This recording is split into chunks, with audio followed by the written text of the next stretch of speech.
Assalamualaikum warahmatullahi wabarakatuh.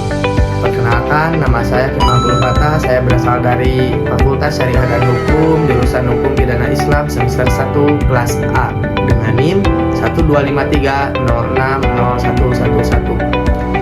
Baik, di sini saya akan mempresentasikan atau menjelaskan sedikit mengenai idopat.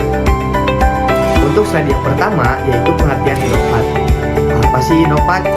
Idopat adalah penyandaran suatu kata isim kepada kata isim yang lainnya. Kata isim yang pertama disebut mudhof atau kata yang disandarkan. Dan kata isim yang kedua disebut mudhof ilaih atau kata yang disandari. Secara lebih ringkasnya atau secara ringkasnya atau secara simpelnya, idopat adalah suatu kalimat yang terdiri dari mudhof dan mudhof ilaih. Baik, untuk slide berikutnya yaitu ciri-ciri mudhof. Di sini mudhof memiliki 3 ciri, yaitu yang pertama, tidak boleh memakai tanwin. Yang kedua, tidak boleh didahului alif lam. Contohnya seperti al-kitabu al-thalibi. Contoh seperti ini tidak sah. Yang betulnya kitabu thalibi. Lalu yang selanjutnya adalah i'rab mudhof mengikuti posisinya dalam kalimat. Baik, di sini terdapat ciri-ciri mudhof ilaihnya. Apa saja sih ciri-ciri mudhof ilaih? Ciri-ciri mudhof ilaih memiliki 3 ciri, yaitu yang pertama, selalu dalam keadaan jar. Yang kedua, selalu majrur dibacanya atau kasroh ketika dibaca. Contohnya seperti al-thalibi. Nah, lalu yang ketiga, berharokat kasroh tanwin jika tidak ada alif lam. Contohnya seperti Muhammadin. Nah, jadi apabila kalian ingin membuat kalimat idopat, harus memiliki syarat-syarat utama, yaitu terdiri dari mudhof dan mudhof ilaih. Apabila syarat ini sudah terkumpul, maka sah disatukan menjadi idopat. Baik, untuk slide berikutnya yaitu ada jenis-jenis idopat. Ada berapa sih jenis-jenis idopat? Idopat memiliki 2 jenis. Yang pertama, ada idopat ma'nawiyah. Yang kedua, ada idopat lafziyah. Apa sih idopat ma'nawiyah? Idopat ma'nawiyah adalah idopat yang memperjelas atau mengkhususkan kata pertama. Ciri-cirinya, mudhof tidak boleh berupa isim sifat. Mudhof ilaihnya tidak boleh berupa maf'ul dari isim sifat tersebut. Contohnya seperti babul khosyabi, yang artinya pintu kayu. Contoh lapan ini yaitu babul minal khosyabi, yang artinya pintu dari kayu. Nah, untuk selanjutnya ada idopat lafziyah.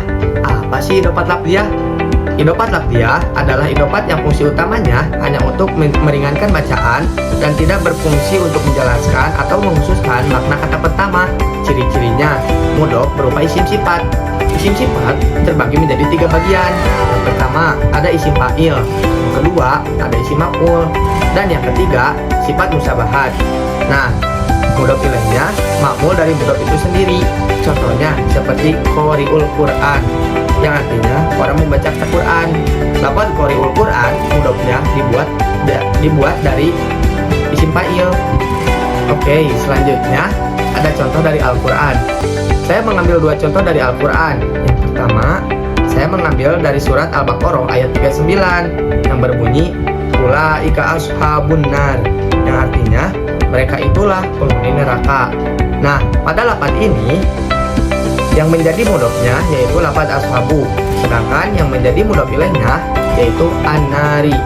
Nah, lalu contoh yang selanjutnya yaitu contoh yang kedua, saya mengambil dari surat Al-An'am ayat 1 yang berbunyi huwa rabbus samawati wal ardo, yang artinya dialah Tuhan langit dan bumi.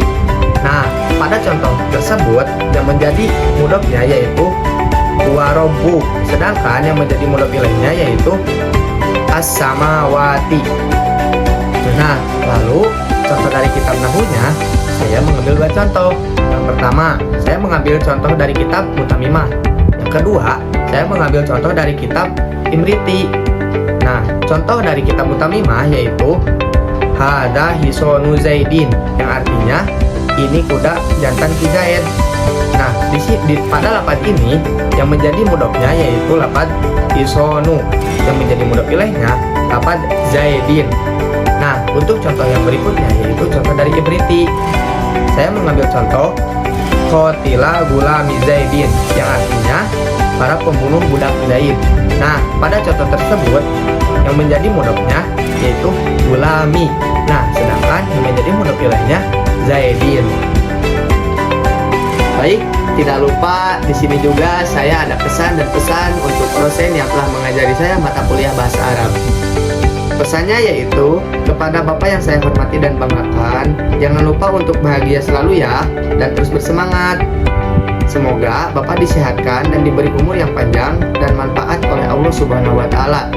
Kesannya yaitu tentu saja sangat membawa kesan yang bahagia. Dari mulai mengajar pun saya sangat lebih merasa enjoy dan nyaman dan mudah dipahami. Baik, mungkin cukup sekian penjelasan dari saya. Mohon maaf atas kekurangan dan kesalahan, karena manusia tidak lepas dari yang namanya kehilafan dan kekurangan. Wassalamualaikum warahmatullahi wabarakatuh.